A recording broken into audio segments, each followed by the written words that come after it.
tadi mulai dari hal kecil juga, Aha. bahwa sekolahnya baru TK nih yang saya bangun gitu. Mhm. SD saya belum dapat donatur. Ayo, Mahal soalnya. ayo siapa? Ayo yang mau Soalnya silakan ke Marcella gitu, iya, punya semangat yang sama, empowering, yuk bareng sama Marcella. Iya, iya. semuanya Iya. punya jadinya kesempatan yang sama. Saya lebih belajar banyak mengenai stoicism ya. Gitu.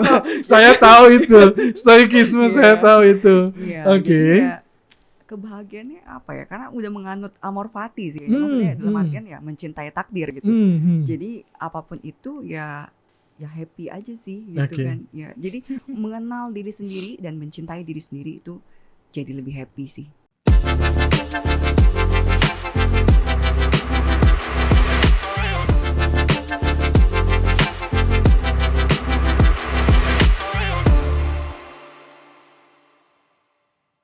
Wow, hari ini saya kedatangan wanita cantik dan juga wah smart lah pokoknya ya. Seneng banget tamu kali ini spesial dan hari ini saya kedatangan seorang female techpreneur dan juga seorang education activist. Hai Marcella Einstein, bener ya? Iya betul. Atau saya nyebutnya Marcella aja nih ya. Sama aja sih. Oke, tapi agak unik nih namanya, Marcella Einstein nih. Ini ada kaitannya dengan Albert Einstein, tapi versi perempuan ya, enggak? Enggak ada Oh enggak ya? hubungan sih ya. Iya. Atau mungkin orang tua Iya. mengagumi sosok Einstein, Bisa dibilang begitu. bisa dibilang gitu ya. Mm-mm. Jadi mungkin punya ekspektasi juga yang sama dengan Marcella ya. Tapi setelah saya baca-baca, ada kemiripannya. Apa tuh? Cuman bidangnya aja yang berbeda ya.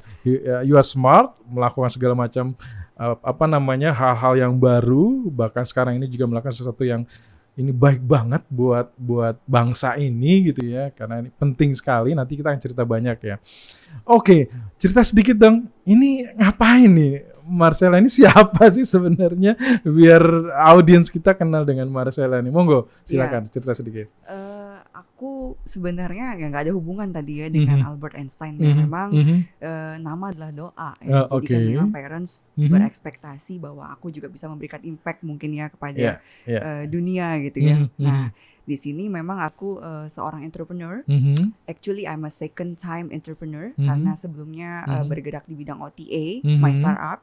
Terus sudah fully acquired by Jarum Group. Jadi dibeli sama perusahaan Jarum. Oke, wow. Dan kita merge sama Tiket waktu itu, tiket.com melalui Blimbing.com ya.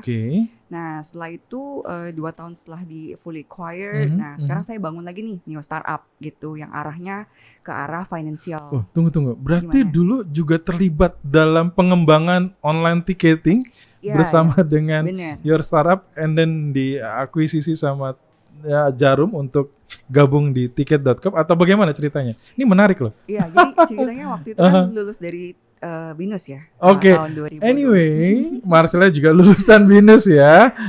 Iya, tahun 2012 ya. Saya BINUSian 2012. Jadi waktu itu tuh startup masih sedikit gitu ya pilihannya. I see. Jadi waktu itu saya belum lulus kuliah, jadi udah mulai join dengan tiket.com, jadi karyawan awalnya. Jadi kita sebutnya sebagai founding team di sana gitu ya. Nah, jadi bangun timnya from scratch. Jadi dari nol itu kita bangun travel product, flight, train gitu, dan ke rent-a-car juga gitu sih. Wow, jadi saya baru tahu nih ternyata ada sosok Marcella di dalam itu, yang kita tahu bahwa ya salah satu online ticketing terbesar juga di Indonesia ya untuk hal ini ya. Nah, apa sih yang membuat gini? Tadi Marcella bicara tentang impact ya. Sebenarnya memang punya semangat itu atau memang gini? Banyak orang yang ingin, saya ingin berkarir aja dulu lah, masalah impactnya nanti gitu ya. Nah ini menarik nih, di awal-awal obrolan kita nih, Marcella udah bicara tentang impact sih. Sebenarnya apa sih pemahaman tentang impactful yang dilakukan? Karena kalau tadi cerita segelintir sedikit gitu ya saya membuat sesuatu, ya harusnya bisa memberikan dampak buat orang banyak loh. Benar. Gitu ya. Apakah itu akan setiap hal yang dilakukan oleh Marcella itu menjadi salah satu dasar bagaimana akhirnya menciptakan sesuatu yang saya tadi baca beberapa startup dilahirkan juga sekarang ini gitu ya. Gimana Marcella? Iya, jadi sebenarnya saya sendiri tuh punya passion untuk membuat suatu produk biasanya kan. Nah, produk ini yang bisa berguna buat banyak orang gitu, dan sebenarnya memudahkan diri saya sendiri sih, dan ya itu bonus ya kalau bisa menggunakan banyak orang juga. Nah waktu itu awal-awal buat tiket.com juga, bahwa kan susah ya nyari ke travel, nyari multi maskapai, bandingin harga, bandingin jadwal gitu. Nah that's why kita mulai untuk masuk ke teknologi gitu. Nah di situ sambil jalan buat tiket.com, saya juga buat aplikasi saya sendiri, dimana memang kita sebutnya sebagai the first pioneer lah ya buat mobile apps gitu. Nah itu dengan partner saya yang juga lulusan BINUS, nah dia memang belajar di mobile programming di situ. Iya. Iya, itu membantu banget loh itu. Ya dulu kita sulit kan ya. Iya, itu 12 tahun lalu ya. Iya. Dan memang berawal dari sebuah problem kali yang kemarin ketemu gitu ya. Pain-nya apa? And then we create Marcel and team create the solutions. Lahirlah tadi ya online ticketing, dalam hal ini jadi founding untuk yang di tiket.com itu sendiri gitu ya. Iya. Oke, nah dari situ akhirnya semangat itu yang membuat akhirnya muncul startup yang lainnya bahwa wah ini menjadi menarik nih. Bahkan sekarang ya boleh dibilang saya baca sebagai female tech planner gitu. Ini gimana nih maksudnya nih? Apakah memang arahnya sih ke arah tech gitu ya, betul. digital lah ya. Betul. Apapun yang bisa memudahkan emang punya orang. semangat apa sehingga melihat bahwa female techpreneur ini menjadi salah satu positioning yang ingin dibangun oleh Marcella gitu ya, sebagai wanita smart gitu ya, dunia teknologi yang semua wanita juga tidak banyak gitu ya. Ya lu dikaitkan dengan dunia entrepreneur yang sekarang ini juga sedang berkembang, apalagi techpreneur gitu ya. Apa yang mendasari hal itu sih sebenarnya? Soalnya kan beberapa kita ngelihatnya bahwa industri ini kan didominasi sama male sama pemimpin yang memang pria seperti itu ya. Jadi saya juga mau nunjukin bahwa memang semangat kita sama gitu, bukan cuman ngelihat dari gendernya aja nih. Kita juga bisa nih dari sisi IT ya. Kebetulan saya juga di BINUS itu ngambil peminatannya artificial intelligence, di mana waktu itu sekitar 12 tahun lalu ya jadi ya. Cuman ada satu kelas dari 27 kelas tuh. Anyway, saya juga latar belakangnya di IT juga. Gitu? Ngambil AI 15 tahun yang lalu ya. Bingung itu apa, dan akhirnya agak nyesel juga ya. Ternyata dipakai loh di sekarang dan ternyata luar biasa loh. Iya. Oke, akhirnya diseriusin dengan AI itu sendiri. Benar. Malah itu menjadi dasar bagi kita in the future kan gitu kan ya. That's why maksudnya di sini kita kepake banget nih machine learning lah, betul. Robotik dan segala macamnya jadi kepake kan. That's betul. why ya aku mau nunjukin bahwa memang ya bukan cuman industrinya didominasi oleh pria aja gitu kan, bahwa wanita juga bisa melakukan hal itu, dan ternyata dalam perjalanannya sekarang ya gak harus coding anyway gitu ya. Sebagai seorang wanita ya kita juga bisa ke arahnya ke produk, ke desain. Nah itu kan juga arahnya ke digital. Yang penting produknya adalah produk digital. That's why kita sebutnya techpreneur. Gitu. Saya mungkin agak broad sedikit ya kaitannya dengan sebenarnya ya lihat dari situasi pandemi sekarang ini juga gitu ya, lalu juga terutama di Indonesia juga gitu sih.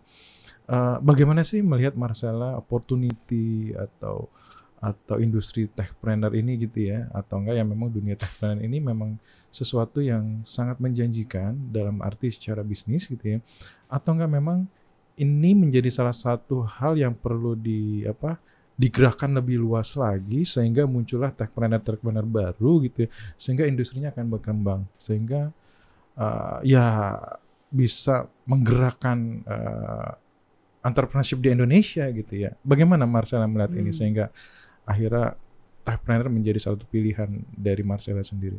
Sebenarnya kita beradaptasi aja ya sama lingkungan. Nah yang kenapa saya bikin Cuans itu kan ini berasal dari pandemi juga gitu, bahwa pandemi ini mengubah banyak hal, terutama meningkatkan investasi gitu, dan tadinya kebangkitan retail investor ya kita sebutnya, tapi sebenarnya bukan cuma ada di Indonesia, tapi globally juga investor retail juga naik tuh gitu. That's why kita ngelihatnya naiknya double loh dari tahun 2020 ke tahun 2021 gitu ya. Sedangkan sebelum pandemi itu trading account itu untuk nambah sedouble-nya ini itu butuh puluhan tahun. Nah sekarang cuma ada 2 tahun. Bahkan aku ngerasa kayak circle terdekatku sendiri, teman-temanku pada nanya nih, Marcella beli saham apa nih bagus nih, gitu kan. Kok kamu tiba-tiba nanya saham gitu kan, nanya investasi, reksadana apa yang bagus gitu ya. Jadi aku ngelihatnya bahwa ada shifting nih, ada perubahan. Mereka nanya ke teman, tapi kayak nggak punya knowledge yang dasar yang bagus gitu. That's why aku sama teman-teman aku yang co-founder Chelsea juga ngelihat masalahnya, dan kita sama-sama punya misi yang sama gitu. Kita pingin ningkatin literasi finansial lah buat si retail investor ini, terutama milenial dan Gen Z. That's why namanya Cuans pakai Z. Iya. Makanya Z-nya nih untuk itu generasi Z. Kenapa akhirnya memilih tentang apa ya? Techpreneur kan juga banyak ya, financial tech juga banyak gitu ya. Kenapa pada akhirnya mencoba untuk memilih jalur yang kaitannya dengan investment sih? Apakah memang ternyata bahwa masyarakat Indonesia shifting, tadi bicara behavior juga, bahwa berpikirnya sudah ke depan gitu ya, yang tadinya hanya berpikir ya udah kalau bicara tentang entrepreneur yang penting ada produk langsung jual langsung dapat cuan gitu ya. Nah, apa yang pada akhirnya ya selalu berpikirnya seperti itu gitu ya. Nah, sekarang dengan tadi ya mendorong adanya pandemi mendorong orang berpikir bagaimana kita bisa one step ahead, bahkan double ahead gitu ya, untuk kita bisa mendapatkan itu gitu ya. Nah, kenapa ngambil jalur? Memang basically tadi yang anak mudanya sudah punya pendidikan yang baik terhadap atau edukasi yang baik terhadap dunia ini, atau memang di sini ada opportunity besar nih gitu ya, yang ada sehingga kita coba ambil opportunity itu gitu ya. Gimana Marcella melihat hal itu? Iya, tadi kan yang seperti saya udah mention bahwa memang kebangkitan retail investor ini kenaikannya double kan. Didominasi sama young trader sama millennials gitu. Dan ternyata ada kasus-kasus seperti yang gitu kan, yang memang bisa menjerumuskan gitu ya. Maksudnya beberapa orang yang nggak tahu tentang knowledge investasi dan membuat nama investasi jadi buruk juga gitu kan di Indonesia. That's why kita mau ngajarin lagi nih dan mengenalkan tentang knowledge ini, bahwa investasi itu tidak seseram itu. Nah, kita mau bawa arahnya ke arah sosial dan ke arah yang fun. Oke. Iya.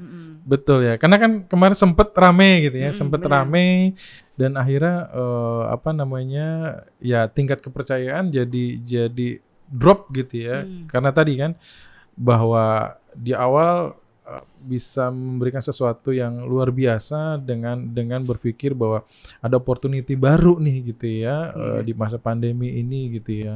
Nah, di sisi lain terjadi hal-hal yang mungkin loh kok gini gitu ya.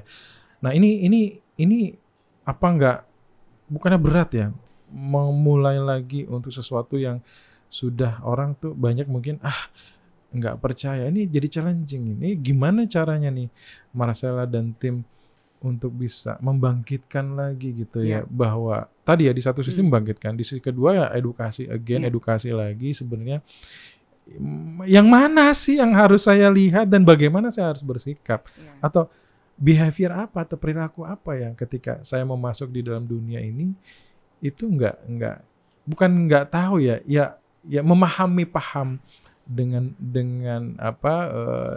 dengan industri ini gitu ya. Terkadang kan orang nggak paham, main aja, ketika terjadi apa-apa akhirnya tadi ya jadi merasa bahwa wah ini nggak benar gitu nih ya. Gitu loh. Gimana nih di situasi sekarang ini? Sebenarnya kayak tadi balik lagi ke pengalaman saya pribadi bahwa memang saya sendiri pun kesulitan buat nyari informasi ketika saya dulu 5 tahun yang lalu belajar investasi gitu ya. Ya saya kayak I wish kalau ketika balik ke masa kuliah aku udah kenal investasi gitu, jadi lebih paham lagi gitu kan. Karena waktu dulu itu ya orang tua lah ya masih konvensional. Betul. Mereka selalu bilang kayak, Marcella jangan kamu taruh uang kamu di BBCA gitu kan, kamu taruh aja dagang gitu kan, 1 + 1 adalah 2 gitu. Betul. Nah jadi gimana caranya kita mau kasih tahu bahwa kamu harus melek investasi terhadap hal ini, at least untuk knowledge-nya seperti itu ya. Jadi tidak terjerumus dan juga bisa lebih maju lagi kan, supaya kita di negara barat itu juga ya yang teenager aja udah ngerti gitu ya. Nah, masa kan kita kalah. Gitu ini menjadi bagian dalam semangat tadi bicara tentang education activists. Nah, itu menjadi sesuatu yang saya harus benar-benar terus memberikan sesuatu atau informasi seperti apa sehingga ini menjadi satu aktivitas apa ya edukasi gitu ya. Nah, ini gimana nih?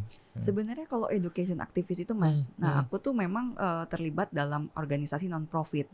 Jadi sebagai salah satu pendiri, salah satu sekolah di Ciranjang, Jawa Barat sana buat orang-orang yang buat anak-anak yang nggak mampu gitu. Jadi mereka itu ya masih dari mulai TK lah ya. Nah, ada yang memang kita datengin rumahnya nih satu-satu, kita survei.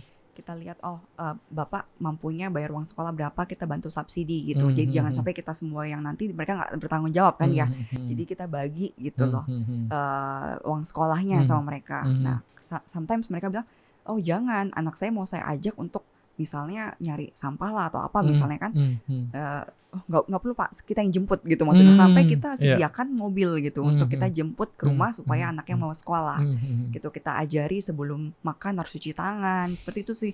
Jadi mulai dari hal kecil seperti itu ya gitu. Karena saya suka banget untuk education ini gitu, makanya selain mulai dari yang Ciranjang ini, sekolah non-profit ini ke arah yang finansial itu. Gitu. Jadi memang harus nggak punya semangat sebenarnya tadi ya. Basically tidak dimulai dari atas dulu gitu ya. Artinya yang memang orang sudah tahu dan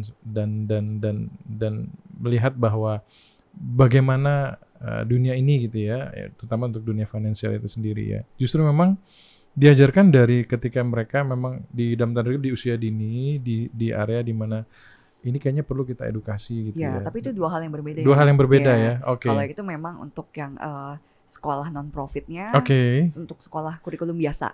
Begitu ya. Berarti memang empower ini terjadi nih yang di sekolah non-organization.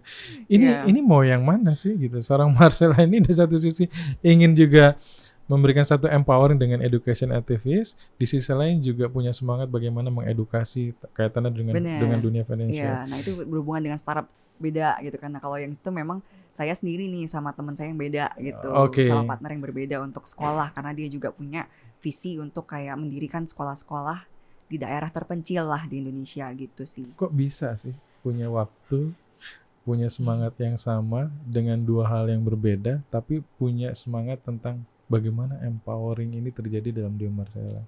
Apa sih yang dicari? Karena disupport sama teman-teman yang satu visi ya. Gitu. Jadi karena ya circle-nya pertemanannya memang sehat juga, mereka juga punya visi yang sama. Nah ya karena disupport sama teman-teman juga jadinya bisa sih. Kalau sendirian saya nggak bisa juga.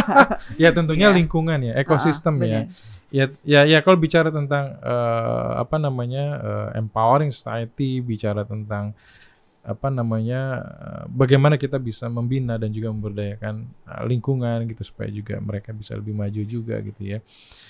Ya tentunya memang tidak bisa sendirian gitu kan, ada ekosistem juga yang dibangun di situ gitu ya, baik dari pelaku lalu juga penerimaan manfaat dan lain sebagainya gitu ya. Ini memang suka ya dengan hal-hal seperti ini ya, atau memang ada hal lain atau visi dalam dirinya Marcella untuk mempunyai semangat hal seperti, karena nggak semua loh anak muda suka ya. Passion untuk membuat produk yang berguna, passion juga untuk membantu orang juga sih gitu. Atau memang di situ dari pengalaman Anda akan lahir sesuatu yang bisa memberikan satu solusi buat masyarakat itu sendiri gitu ya. Iya, benar. Dari problem kan kita ngelihatnya. Sebenarnya dari saya pribadi juga sih pengalamannya kan. Karena pengalamannya tadi susah untuk mencari informasi. Oh berarti saya buatin nih Indonesia Flight ya, startup saya sebelumnya begitu yang untuk bantu tiket.com, tiket. Nah sekarang udah selesai, semuanya sudah settle, apalagi nih gitu. Dan ternyata ini dari sisi keuangan gitu kan. Kebetulan pandemi juga ngubah cara berpikir kita kan. Orang ya.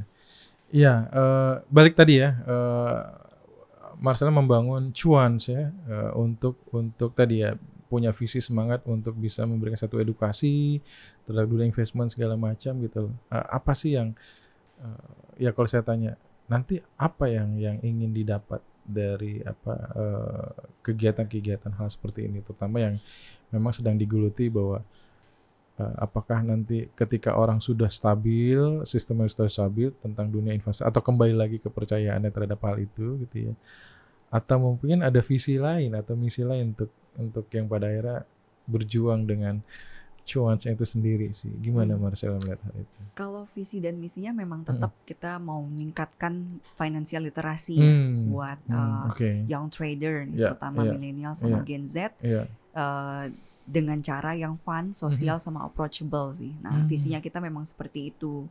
Gitu. Fun, sosial, dan approachable. Yeah. Apa tuh artinya fun, sosial, approachable tuh gimana ceritanya tuh? Perasaan soalnya kan orang Indonesia ini kan suka banget sama bersosialisasi ya. Jadi apa ya, kayak suka banget berkomunitas gitu kan. Iya benar. Saya mulai dari komunitas nih. Benar. Jadi ketika waktu saya resign, udah selesai nih responsibility-nya nih di tiket nih ya, saya resign, saya jadi full time trader sebenarnya.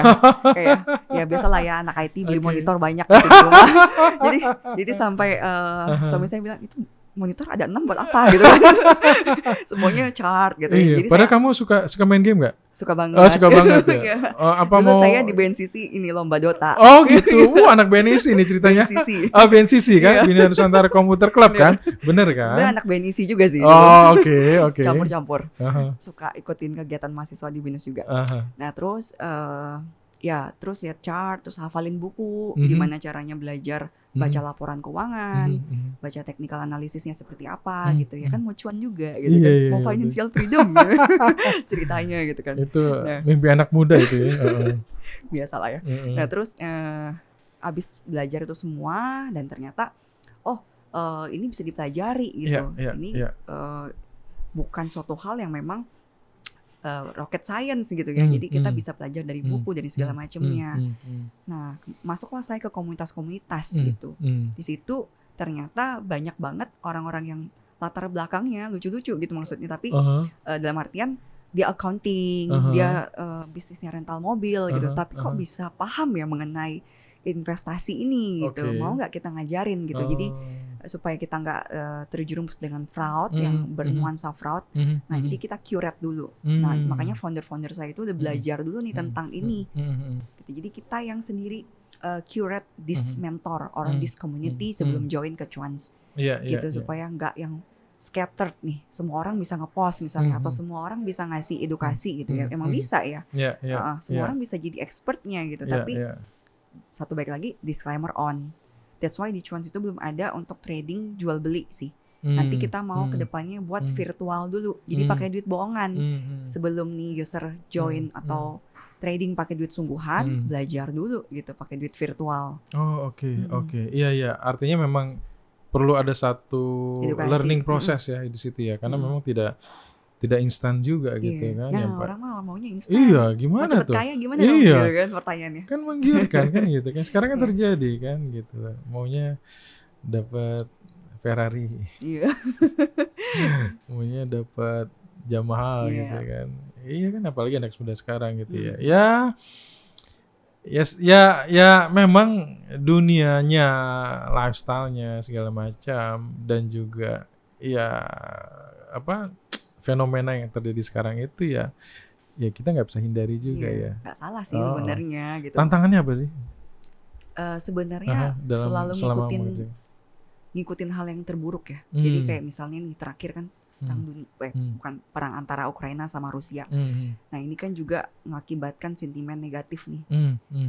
Ekspor naik gitu kan, pangan naik, terus minyak gas naik juga, inflasi naik juga, terus ada juga COVID, ada nih monkeypox yang terakhir ya, gitu. Nah jadinya kita ngelihat kita selalu siap sama semua kemungkinan buruk yang terjadi. Jadi kita harus tahu bukan cuma tentang investasi sahamnya, tapi kita harus tahu gimana cara mengelola duit kita sendiri secara personal. Dan aku sebagai pelaku pemimpin perusahaan harus tahu juga gimana caranya untuk tetap jaga cash flow company dan manajemennya supaya nggak terjadi hal-hal yang nggak diinginkan kan. Karena sekarang kan bahasanya lagi winter for startup. Banyak banget startup yang nge-layoff masif karyawannya karena mungkin nggak tahu ya cash flow-nya atau gimana kan. Bahkan kemarin ada message dari Y Combinator, salah satu inkubator yang terkenal tuh di US, mereka bilang founder hati-hati pakai uangnya gitu. Karena lagi winter kita sebutnya gitu. Long winter juga ya. Wah, ini bagaimana seorang CEO untuk bisa menghadapi hal seperti itu? Karena situasinya ya satu sisi gitu ya, ada situasi di mana ya masyarakat perlu tahu ya, memahami hal itu. Ada situasi, ada ketakutan juga kan ketika dikasih tahu, mungkin ada ketakutan juga untuk. Nah, bagaimana untuk bisa merunning proses ini ya, terutama tadi ya, ketika ada banyak startup-startup juga yang mau mulai atau bahkan juga ingin lagi grow gitu ya dengan situasi sekarang ini. Kalau sosok Marcella ini bagaimana menghadapi situasi yang seperti ini, dan juga ya otomatis juga nggak hanya eksternal, internalnya pun juga seperti itu. Jujur, Kepemimpinan yang seperti apa sih yang sebenarnya dibangun sama sosok Marcella dalam hal menjalankan bicara tentang cuan itu sendiri? Jujur nih challenging juga ya buat saya ya, dimana memang jadi saya ngelihat proses hiringnya pun harus kayak lebih serius lagi nih, maksudnya nggak yang sembarangan bisa nge-hire yang mereka dengan bergaji besar dan lain sebagainya ya. Harusnya yang junior pun harus saya grooming dulu seperti itu ya. Jadi ya nggak apa-apa gitu, kita pelan-pelan kita lihat cash flow-nya seperti apa, nggak ada fenomena bakar uang lagi untuk di perusahaan kan. Kita kan ngelihat sekarang kan kayak misalnya bahkan kemarin ada satu perusahaan yang baru IPO pun, tech company, mereka mention gitu ya bahwa di press release-nya mereka mungkin tidak akan bukunya hijau dalam waktu dekat gitu. Jadi wah, gimana nih kalau bukunya nggak hijau dalam waktu dekat, berarti saya menginvestasi perusahaan yang rugi dong. Seperti itu kan. Nah, jadinya kita harus tahu gimana caranya memanage cash flow kita di perusahaan, dan yang mengatur secara keuangannya mau seperti apa nih, mengeluarkan uang untuk marketing. Seperti itu sih. Jadi benar-benar dipikirkan 2 kali. Lalu apa yang Marcella lakukan ketika atau nggak punya gaya kepemimpinan apa sih yang dibawa oleh Marcella gitu ya? Ya bicara tentang, kan banyak orang ya, banyak pemimpin-pemimpin ya, terutama juga pemimpin muda gitu ya, yang mencoba untuk merunning dari startup yang memang lagi sedang dikembangkan gitu. Pengen tahu dong, sosok Marcella ini kalau ngerunning bisnisnya gitu, startupnya seperti apa sih gitu. Kira-kira galak gak ya? Dari mukanya juga gitu ya. Gitu ya. Gimana nih? Karena kan beberapa startup yang sudah ada berjalan running gitu, sekarang udah stabil dan grow gitu kan ya. Nah, sekarang ada satu yang baru lagi yang ditawarkan oleh sosok Marcella dengan cuannya gitu ya. Sebenarnya kepemimpinan seperti apa yang dibawa oleh Marcella sehingga suatu saat pasti akan berhasil. Gimana Marcella tahu itu? Kalau kita sih selalu beradaptasi sama kemungkinan yang ada, sama keadaan yang ada. Kita lihat kan, maksudnya nih, sekarang sentimennya apa, isunya apa, karena apalagi cuan itu bergerak di bidang finansial, jadi semua isu sentimen global pun harus kita perhatikan. Seperti itu. Ya termasuk memang ya Amber sama Johnny Depp juga gue nonton gitu kan, kayak ngikutin trialnya gitu kan. Ya sebenarnya nggak nyambung anyway. Ya, tapi kita harus tetap keep up gitu sama tren isu global. Dan kita beradaptasi sama hal itu.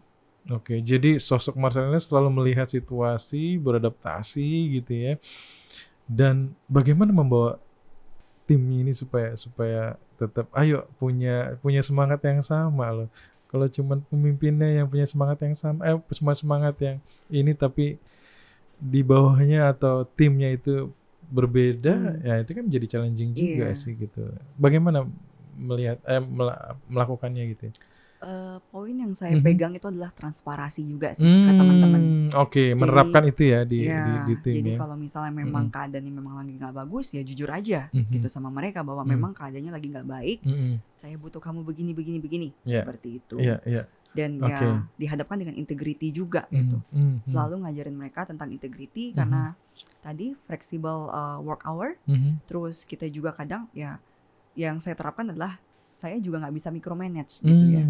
Saya fokusnya beda. Tapi kalau misalnya memang karakternya memang seperti itu, ya udah gitu kan, saya lepas tangan. Tapi sebisa mungkin kamu punya integrity, punya integritas bahwa melakukan atau mengerjakan pekerjaan yang baik meskipun tidak dilihat sama orang gitu sih. Jadi tetap mengamalkan itu ke mereka juga. Iya. Dan itu works ya dari so far works ya. Sama yang kerjakan. Ya penting sih memang sih, karena ya terutama integrity ya, selalu kan ditanya integrity-nya nomor 1 lah gitu kan, karena kita nggak bisa managing people sebanyak itu ataupun sampai ke mikro managing kan itu nggak akan mungkin lah dilakukan selama bisnis ini mau run-nya mau cepat atau memang gurunya cepat gitu ya. Nah, apa sih yang membuat apa yang membuat pada akhirnya ini ada titik keberhasilan apa? Atau gini, berhasil kalau apa Marcella dalam hal menjalankan running bisnisnya setiap tadi ya, abis ini kita buat A, B, C gitu ya. Titik kuncinya apa sih yang membuat akhirnya apa yang dipegang sama Marcella gitu, apa yang mulai dibuat dari nol sampai akhir, yang pasti punya pegangan gitu ya. Ini harus punya pakem lah ya, harus A, B, C yang dijaga gitu. Nah, seiring dengan yang sampai sekarang ini kira-kira apa? Sehingga mungkin jadi dengar, ini boleh nih saya coba dan harus saya pegang gitu. Karena nggak mudah kan? Bener. Kadang-kadang ada orang yang gini, ada orang yang udah established, udahlah saya di situ aja gitu. Akhirnya nggak keluar dari berada di comfort zone, akhirnya nggak mau keluar. Karena buat dia kalau keluar itu harus mulai dari nol lagi, capek lagi, berpikir lagi, baru bangun dari. Nah itu kan nggak semua orang juga suka dengan hal seperti itu. Tapi ini saya melihat ada sesuatu nih yang ada di Marcella. Apa sih kunci kesuksesannya yang pada akhirnya ya walaupun di belakangnya juga struggling juga gitu kan. Orang ngeliatnya kan sebenarnya dari luar, wah berhasil. Tapi kan di dalamnya mungkin berdarah-darah juga gitu. Apa yang menjadi titik kesuksesan? Ya kita nggak bicara zero to hero ya. Karena zero to hero ya it's something yang luar biasa gitu kan. Pasti akan bicara 0 to 1, 2, 3, 4 gitu ya. Gimana Marcella? Kalau kita ngukur keberhasilannya itu dari memang orang yang pakai apps kita seberapa banyak sih gitu, yang memang terbantu dengan itu. Kalau mereka memberikan feedback misalnya melalui CS atau memang circle terdekat kita kayak thank you ya dengan adanya apps lo nih gue jadi lebih gampang nih untuk apa dan segala macam. Nah itu menurut kita udah berhasil. The voice of customer itu nomor 1 ya, harus dengerin gitu ya. Oke. Gitu sih. Cuman kadang kan mereka minta feedback apa ini B, C gitu kan. Nah, kita belum bisa terpenuhi karena kita misalnya ada satu dan lain hal ya nanti kita kasih pengertian juga sih buat mereka. Nah, jadi menurut kita udah berhasil kalau misalnya memang sudah bisa menciptakan suatu produk yang dipakai oleh banyak orang. Itu yang harus dijaga. Makanya setiap melahirkan satu produk dilihat dulu itunya ya. Jadi memang nggak hanya sekedar bikin produk, habis itu dilempar ke market terima udah enggak. Ya kita harus pivot gitu kan, ngikutin zamannya gitu kan. Nah sebelum ini pun saya ada buat satu namanya justip.com juga gitu. Nah sebelum di Cuans ini gitu ya. Nah ya masih banyak juga yang pakai gitu ya. Cuman kan saya jadinya lebih fokus ke sana karena arahnya memang ke arah yang investasi gitu saya ngelihatnya. Lebih suka edukasi sih sebenarnya daripada social commerce ya. Sebenarnya itu sama-sama sosial juga. Jadi kita minta bantu orang untuk personal shopper apalagi karena pandemi ini kan. Gitu. Nah, apps-nya masih ada juga di App Store, Google Store, cuman memang saya fokusnya agak lebih ke cuan sekarang. Nah, teman-teman yang di customer service yang di Justip juga masih ada nih gitu bilangnya bahwa jangan ditutup ya gitu kan apps-nya gitu karena ini membantu kita juga gitu untuk mendapatkan revenue juga kan ketika mereka pergi ke mana gitu. Iya betul ya. Jadi saya juga mau Justip apa ya di situ. Mau Justip apa ya? Oke. Menarik sebenarnya sosok Marcella ya, artinya saya melihat bahwa gini, latar belakang IT, tapi punya jiwa entrepreneur yang sangat luar biasa. Kalau saya lihat dari sosok Marcella, sehingga kemampuan atau tadi ya bicara tentang kemampuan IT-nya itu tidak hanya sekedar bahwa ya hanya di balik layar gitu ya, tapi berpikir bagaimana nih bisa memberikan nilai manfaat atau dampak besar buat masyarakat. Produk atau startup yang dihasilkan juga itu kan tadi ya, mulai dari tadi ya online ticketing sampai dengan edukasi tentang dunia investasi ini, itu semuanya bicara tentang empowering dan impactful loh. Iya benar. Sejalan ya sama apa itu temanya Binus ya. Apa itu menjadi sesuatu yang dijaga terus ya, konsistensi itu ya, sehingga yang apapun yang dilakukan nanti ke depan itu yang dijaga, begitu ya? Iya, jadi mimpinya adalah membangun suatu ekosistem di mana kita bisa meningkatkan resource dari bangsa Indonesia gitu ya, supaya kita ya kalau bisa nih menaikkan status nih dari negara berkembang ke negara maju gitu kan. gitu. Berpikirnya udah Indonesia nih, wah luar biasa. Punya mimpi apa sih emangnya untuk bangsa ini, untuk Indonesia itu sendiri? Ada mimpi nggak yang mungkin saat ini? Mulai dari hal kecil kali ya Mas ya. Maksudnya tadi kan meningkatkan literasi tadi kan. Apapun itu gitu. Ya tadi mulai dari hal kecil juga, bahwa sekolahnya baru TK nih yang saya bangun gitu. SD saya belum dapat donatur.